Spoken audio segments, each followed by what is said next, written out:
الحمد للہ رب العالمین والصلاة والسلام علی سید الانبیاء والمرسلین اما بعد فاعوذ باللہ من الشیطان الرجیم بسم اللہ الرحمن الرحیم۔ عقیدہ نمبر 51، سب سے پہلے مرتبہ نبوت حضور صلی اللہ علیہ وآلہ وسلم کو ملا۔ روز میثاق تمام انبیاء سے حضور صلی اللہ علیہ وآلہ وسلم پر ایمان لانے اور حضور صلی اللہ علیہ وسلم کی نصرت کرنے کا عہد لیا گیا۔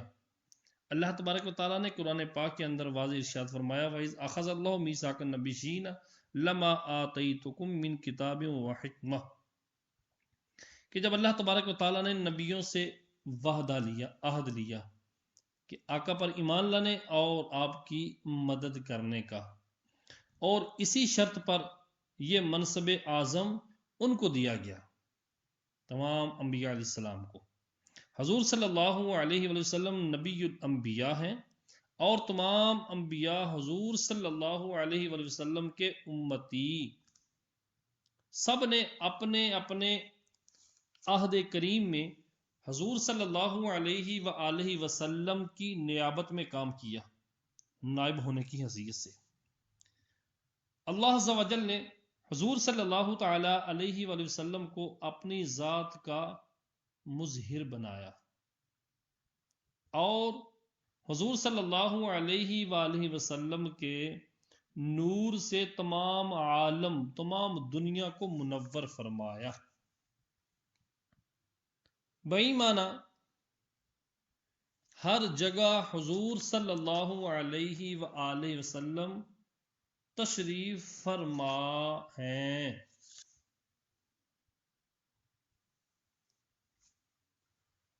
مگر کورے باطن کا کیا علاج؟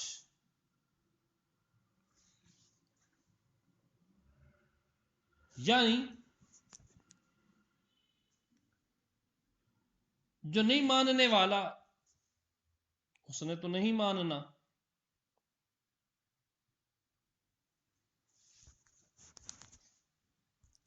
جس طرح کہ صاحب بہار شریعت ارشاد فرماتے ہیں کہ اگر چمگادڑ کو دن میں روشنی نظر نہ آئے تو اس میں سورج کا کیا قصور ہے؟ مسئلہ ضروریہ، انبیاء کرام علیہم السلام سے جو لغزشیں واقع ہوئیں، ان کا ذکر تلاوت قرآن و روایت حدیث کے سوا حرام اور سخت حرام ہے۔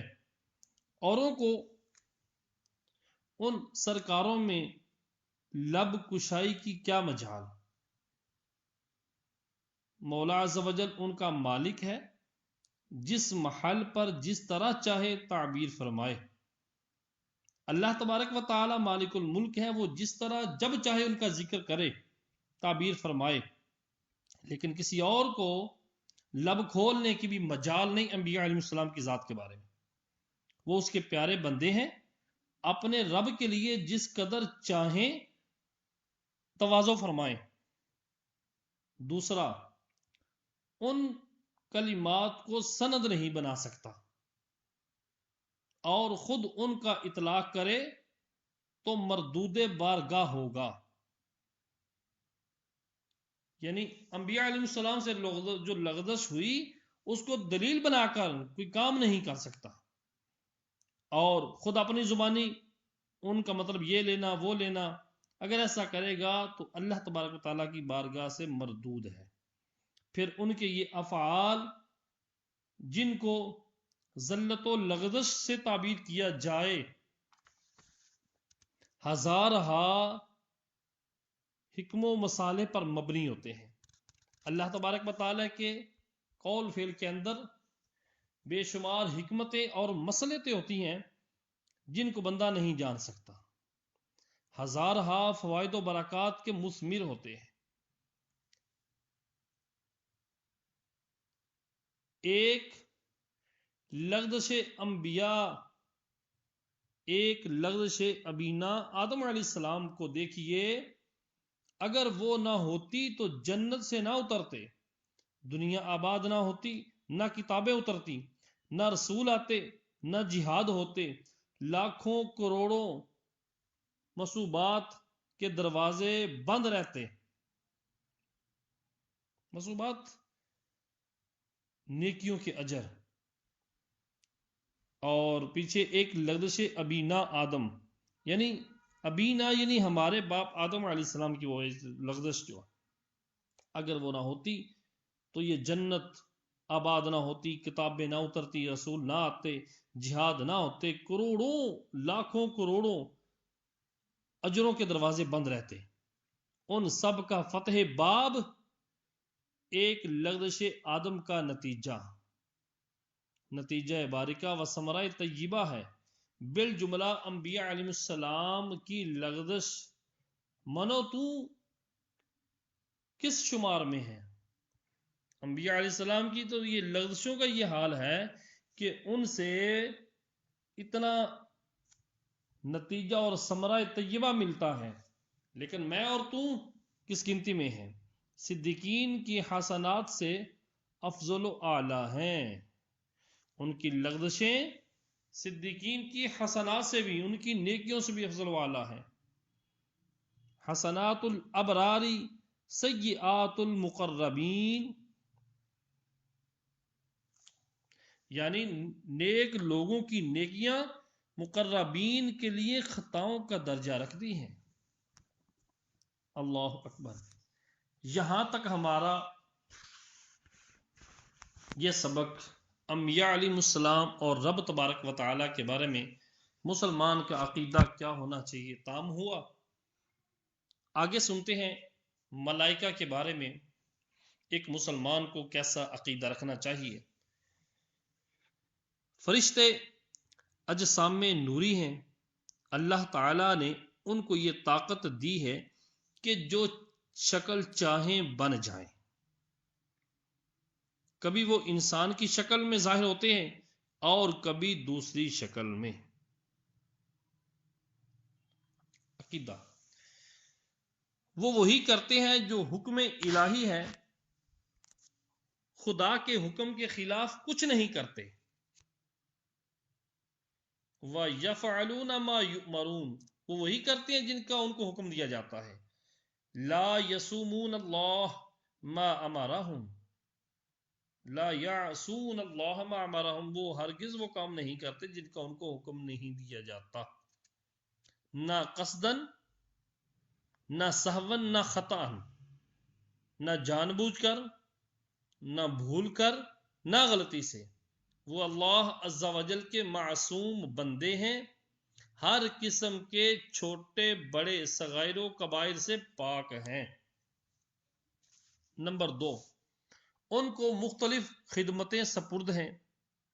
بعض کے ذمہ حضرات انبیاء کرام علیہ السلام کی خدمت میں وحی لانا، کسی کے متعلق پانی برسانا، کسی کے متعلق ہوا چلانا، کسی کے متعلق روزی پہنچانا، کسی کے ذمہ ماں کے پیٹ میں بچے کی صورت بنانا، کسی کے متعلق بدن انسان کے اندر تصرف کرنا، کسی کے متعلق انسانوں کی دشمنوں سے حفاظت کرنا، کسی کے متعلق ذاکرین کا مجمع تلاش کر کے اس میں حاضر ہونا، کسی کے متعلق انسان کے نامہ اعمال لکھنا، بہتوں کا دربار رسالت میں حاضر ہونا، کسی کے متعلق سرکار میں مسلمانوں کی صلاۃ و سلام پہنچانا،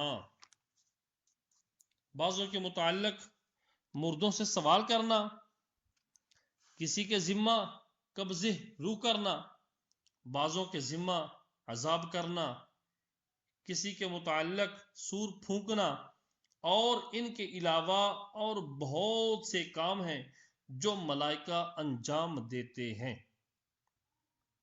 عقیدہ نمبر 3، فرشتے نہ مرد ہیں نہ عورت. نمبر 4، فرشتوں کو قدیم ماننا یا خالق جاننا کفر ہے. یہ کہنا کہ یہ فرشتے شروع سے ہیں یا یہ خالق ہیں مخلوق نہیں، ایسا عقیدہ رکھنا کفر ہے۔ نمبر 5، ان کی تعداد وہی جانے جس نے ان کو پیدا کیا اور اس کے بتائے سے اس کا رسول۔ 4 فرشتے بہت مشہور ہیں، جبرائیل و میکائیل و اسرافیل و اسرائیل علیہم السلام، اور یہ سب ملائکہ پر فضیلت رکھتے ہیں۔ نمبر 6، کسی فرشتے کے ساتھ ادنا گستاخی کفر ہے۔ جاہل لوگ اپنے کسی دشمن یا مبغوض قابل نفرت بندہ اس کو دیکھ کر کہتے ہیں کہ ملک الموت یا اسرائیل آ گیا، یہ قریب با کلمہ کفر ہے۔ ایسا کلمہ بولنے والے کو منع کیا جائے گا اور بتایا جائے گا یہ کلمہ کفر کے قریب ہے، اس سے بچنا ہی بہتر ہے۔ نمبر 7، فرشتوں کے وجود کا انکار یا یہ کہنا کہ فرشتہ نبی کی قوت کو کہتے ہیں اور اس کے سوا کچھ نہیں، یہ دونوں باتیں کفر ہیں۔ صلو علی الحبیب صلی اللہ تعالی علیہ وآلہ وسلم۔ یہاں سے آگے جن کا بیان شروع ہو رہا ہے کہ جن جو اللہ تبارک و تعالیٰ کی مخلوق ہے اس کے بارے میں مسلمان کا عقیدہ کیا ہونا چاہیے۔ نمبر 1، یہ آگ سے پیدا کیے گئے ہیں، ان میں بھی بعض کو یہ طاقت دی گئی ہے کہ جو شکل چاہیں بن جائیں، ان کی عمریں بہت طویل ہوتی ہیں، ان کے شریروں کو شیطان کہتے ہیں، یہ سب انسان کی طرح ذی عقل اور ارواح و اجسام والے ہیں، ان میں توالد و تناسل ہوتا ہے، یعنی ان کے ہاں اولاد پیدا ہوتی ہے اور نسل چلتی ہے، کھاتے پیتے جیتے مرتے ہیں۔ نمبر 2، ان میں مسلمان بھی ہیں اور کافر بھی، مگر ان کے کفار انسان کی بنسبت بہت زیادہ ہیں، اور ان میں کے مسلمان نیک بھی ہیں اور فاسق بھی، سنی بھی ہیں بد مذہب بھی، اور ان میں فاسقوں کی تعداد بنسبت انسان کے زائد ہے۔ نمبر 3، ان کے وجود کا انکار یا بدی کی قوت کا نام جن یا شیطان رکھنا کفر ہے، یعنی یہ عقیدہ رکھنا کہ جن کوئی چیز نہیں ہے، خالی بدی کا نام جن ہے یا بدی کا نام شیطان ہے اور نیکی کا نام فرشتہ ہے، یہ عقیدہ رکھنا یہ کفر ہے، صریح قرآن پاک کی آیت کا انکار ہے۔ یہاں تک جن کے بارے میں تھا، یہاں سے آگے عالم برزخ کا بیان ہے۔ دنیا اور آخرت کے درمیان ایک اور عالم ہے جس کو انسان برزخ کہتا ہے۔ مرنے کے بعد اور قیامت سے پہلے تمام انس و جن کو حسب مراتب اس میں رہنا ہوتا ہے، اور یہ عالم اس دنیا سے بہت بڑا ہے۔ دنیا کے ساتھ برزخ کو وہی نسبت ہے جو ماں کے پیٹ کے ساتھ دنیا کو۔ برزخ میں کسی کو آرام ہے اور کسی کو تکلیف۔ نمبر 1، ہر شخص کی جتنی زندگی مقرر ہے اس میں نہ زیادتی ہو سکتی ہے نہ کمی۔ جب زندگی کا وقت پورا ہو جاتا ہے اس وقت حضرت اسرائیل علیہ السلام قبض روح کے لیے آتے ہیں، اور اس شخص کے داہنے بائیں جہاں تک نگاہ کام کرتی ہے فرشتے دکھائی دیتے ہیں۔ مسلمان کے آس پاس رحمت کے فرشتے ہوتے ہیں اور کافر کے داہنے اور بائیں عذاب کے۔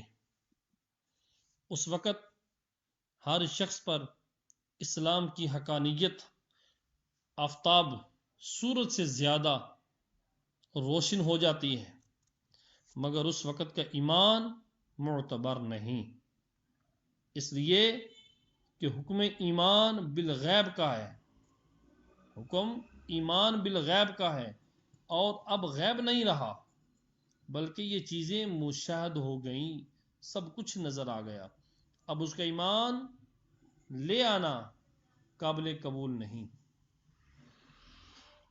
نمبر 2، مرنے کے بعد بھی روح کا تعلق بدن انسان کے ساتھ باقی رہتا ہے، اگرچہ روح بدن سے جدا ہو گئی مگر بدن پر جو گزرے گی روح ضرور اس سے آگاہ متاثر ہوگی، جس طرح حیات دنیا میں ہوتی ہے، بلکہ اس سے بھی زائد۔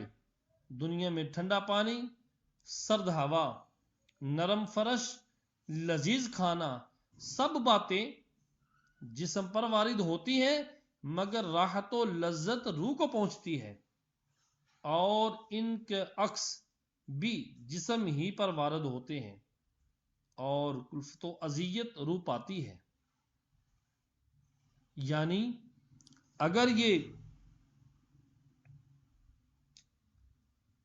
راحت و لذت روح کو پہنچتی ہے یہ چیزیں لینے کھانے پینے سے، اور اس کا عکس اگر کرے گا، اگر جسم پر کوئی اس کا عکس وارد ہوتا ہے اس کی تکلیف بھی روح تک پہنچتی ہے، اور روح کے لیے خاص اپنی راحت و علم کے الگ اسباب ہیں جن سے سرور یا غم پیدا ہوتا ہے، بعینی ہی، بالکل یہی سب حالتیں برزخ میں ہیں۔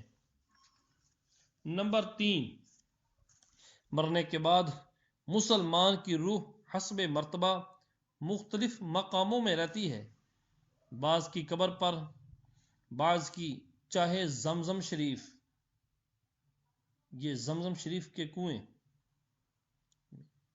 بعض کی آسمان و زمین کے درمیان، بعض کی پہلے دوسرے 7ویں آسمان تک، اور بعض کی آسمانوں سے بھی بلند، اور بعض کی روحیں زیر عرش قندیلوں میں۔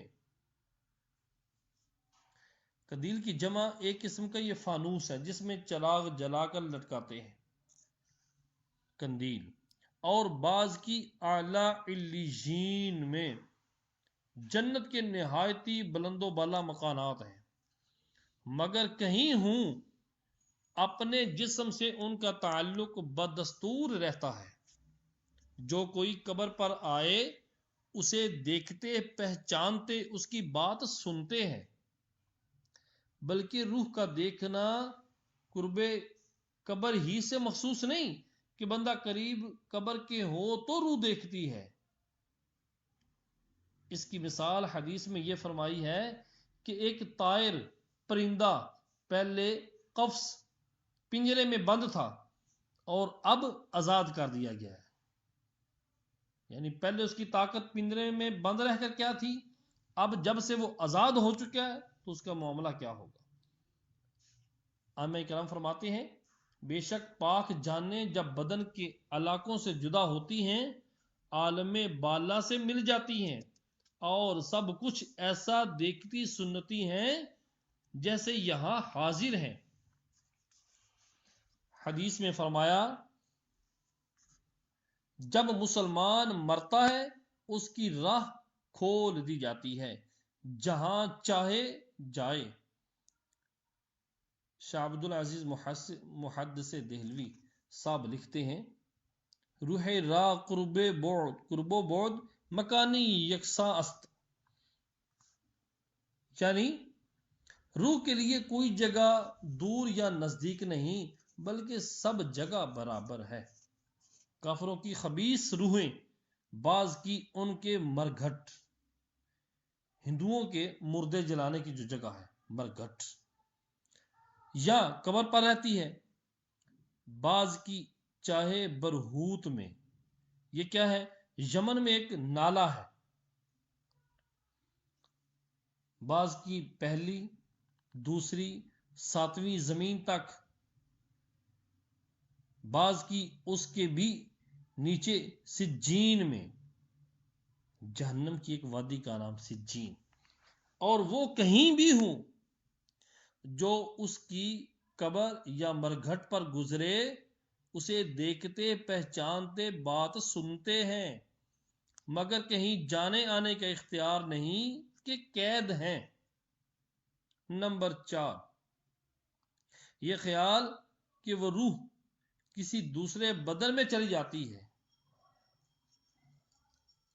کہ بندہ مر جائے، اس کی روح نکل گئی، کوئی اور پیدا ہوا، اس میں منتقل ہوگی، یہ فلاں کی روح ہے، ایسا خیال کرنا، ایسا روح کا چلے جانا ماننا، خواہ وہ آدمی کا بدن ہو یا کسی اور جانور کا، جس کو تناسخ اور اواگون کہتے ہیں، محض باطل اور اس کا ماننا، عقیدہ رکھنا کفر ہے۔ نمبر 5،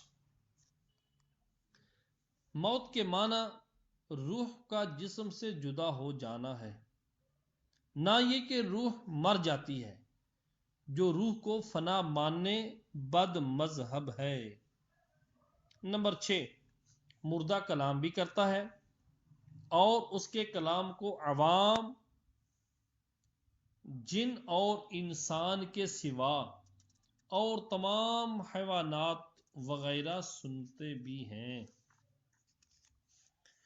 نمبر 7، جب مردے کو قبر میں دفن کرتے ہیں اس وقت اس کو قبر دباتی ہے، اگر وہ مسلمان ہے تو اس کا دبانا ایسا ہوتا ہے کہ جیسے ماں پیار میں اپنے بچے کو زور سے چپٹا لیتی ہے،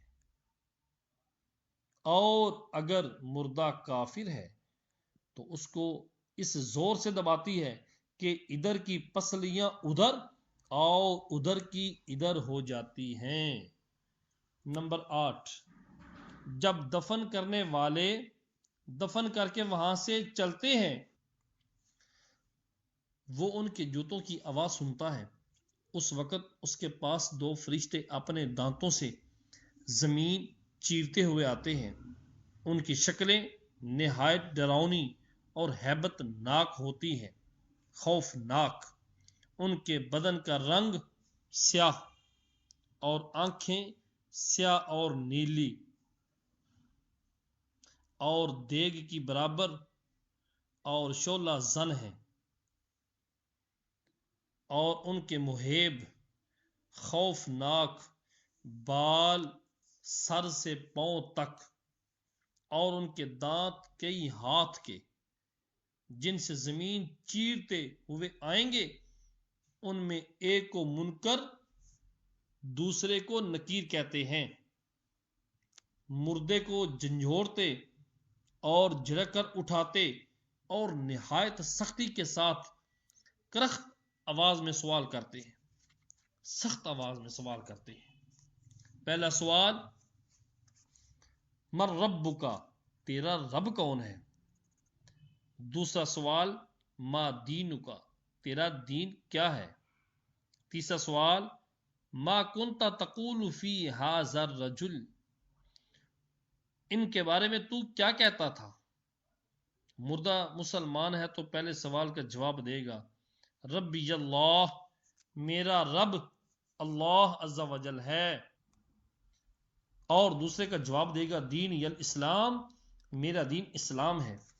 تیسرے سوال کا جواب دے گا ہوا رسول اللہ صلی اللہ تعالی علیہ وسلم، وہ تو رسول اللہ صلی اللہ تعالی علیہ وآلہ وسلم ہیں۔ وہ کہیں گے تجھے کس نے بتایا؟ کہے گا میں نے اللہ عز و جل کی کتاب پڑھی، اس پر ایمان لایا اور تصدیق کی۔ بعض روایتوں میں آیا کہ سوال کا جواب پا کر کہیں گے کہ ہمیں تو معلوم تھا کہ تو یہی کہے گا۔ اس وقت آسمان سے ایک منادی ندا کرے گا کہ میرے بندہ نے سچ کہا، اس کے لیے جنت کا بچھونا بچھاؤ اور جنت کا لباس پہناؤ، اور اس کے لیے جنت کی طرف ایک دروازہ کھول دو، جنت کی نسیم اور خوشبو اس کے پاس آتی رہے گی، اور جہاں تک نگاہ پھیلے گی وہاں تک اس کی قبر کشادہ کر دی جائے گی، اور اس سے کہا جائے گا کہ تو سو جیسے دہلا سوتا ہے. یہ خواص کے لیے عموماً ہے اور عوام میں ان کے لیے جن کو وہ چاہے، ورنہ وسعت قبر حسب مراتب مختلف ہیں. بعض کے لیے 70 ہاتھ لمبی چوڑی، بعض کے لیے جتنی وہ چاہے زیادہ، حتیٰ کہ جہاں تک نگاہ پہنچے. اور عصات، عاصی کی جمع یعنی گناہگاروں میں بعض پر عذاب بھی ہوگا، اور ان کی معصیت کے لائق پھر اس کے پیران عصام یا مذہب کے امام یا اولیاء کرام کی شفاعت یا محض رحمت سے جب وہ چاہے گا نجات پائیں گے. اور بعض نے کہا کہ مومن عاصی پر عذاب قبر شب جمعہ آنے تک ہے، اس کے آتے ہی اٹھا لیا جائے گا. واللہ تعالی اعلم. ہاں، یہ حدیث سے ثابت ہے کہ جو مسلمان شب جمعہ یا روز جمعہ یا رمضان مبارک کے کسی دن رات میں مرے گا، سوال نکیرین و عذاب قبر سے محفوظ رہے گا.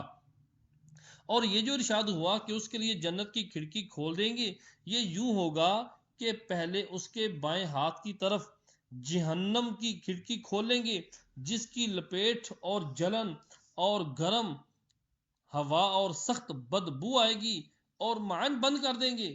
اس کے بعد داہنی طرف سے جنت کی کھڑکی کھولیں گے، اور اس سے کہا جائے گا کہ اگر تو ان سوالوں کے صحیح جواب نہ دیتا تو تیرے واسطے وہ تھی اور اب یہ ہے، تاکہ وہ اپنے رب کی نعمت کی قدر جانے کہ کیسی بلائے عظیم سے بچا کر کیسی نعمت عظما عطا فرمائی.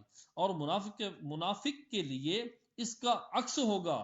پہلے جنت کی کھڑکی کھولیں گے کہ اس کی خوشبو، ٹھنڈک، راحت، نعمت کی جھلک دیکھے گا، اور ساتھ ہی معن فوراً بند کر دیں گے، اور دوزخ کی کھڑکی کھول دیں گے تاکہ اس پر اس بلائے عظیم کے ساتھ حسرت عظیم بھی ہو کہ حضور صلی اللہ تعالی علیہ وآلہ وسلم کو نہ مان کر یا ان کی شان رفیع میں ادنا گستاخی کر کے کیسی نعمت کھوئی اور کیسی آفت پائی. اور اگر مردہ منافق ہے تو سب سوالوں کے جواب میں یہ کہے گا، ہا لا ادری، افسوس مجھے تو کچھ معلوم نہیں. کنت اسمع الناس یقولون شیئا فاقول، میں لوگوں کو کہتے سنتا تھا، خود بھی کہتا تھا. اس وقت ایک پکارنے والا آسمان سے پکارے گا کہ یہ جھوٹا ہے، اس کے لیے آگ کا بچھونا بچھاؤ اور آگ کا لباس پہناؤ، اور جہنم کی طرف ایک دروازہ کھول دو، اس کی گرمی اور لپٹ اس کو پہنچے گی، اور اس پر عذاب دینے کے لیے 2 فرشتے مقرر ہوں گے جو اندھے اور بہرے ہوں گے. ان کے ساتھ لوہے کا گرز ہوگا کہ پہاڑ پر اگر مارا جائے تو خاک ہو جائے. اس ہتھوڑے سے اس کو مارتے رہیں گے. نیز سانپ اور بچھو اسے عذاب پہنچاتے رہیں گے. نیز اعمال اپنے مناسب شکل پر متشکل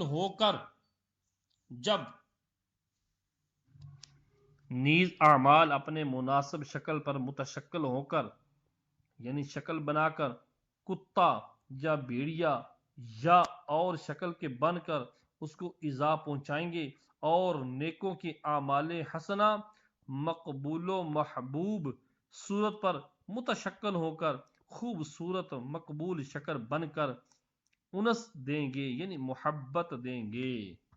صلو علی الحبیب صلی اللہ تعالی علیہ وآلہ وسلم.